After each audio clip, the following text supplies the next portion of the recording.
Crews have been hard at work deconstructing RFK Stadium, section by section, bit by bit. What remains is a skeleton of what it once was when football fans shook the ground. Now it's cranes and bulldozers shaking that same ground.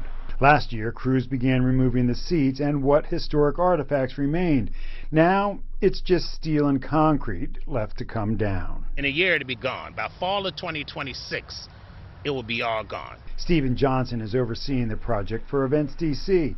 He says it would have been easier to simply implode the stadium like you see hotels come down in Vegas. But due to environmental concerns, the city opted to deconstruct. We opted not to do an implosion because of the dust levels, and also it's a building that was built in 1959, so all the various materials and particles that's a part of the structure will be in the air. It would impact the residents, but also what we do is to make sure that we protect the river, the Anacostia River. So we wanted to make sure all of those precautions were taken in place. That's why we didn't do an implosion.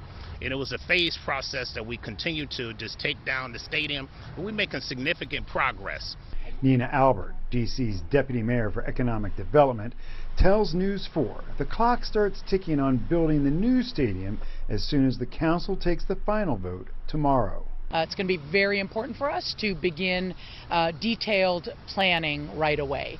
And this is really laying out the street grid, perfecting, what the blocks are going to look like, so that then the commanders can get a shovel in the ground in 2027. This coming year is going to be intense community engagement time. This is when the detailed planning will occur and when the community starts to provide more substantive feedback and input into what this project will look like, not just the stadium, but the mixed-use parcels around it. At RFK, where piece by piece, the former home to the Burgundy Gold is making way for the future home of the Washington Commanders.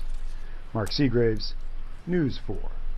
Events DC actually has a webcam where you can watch the progress in real time, and they also have installed dust monitors around the perimeter.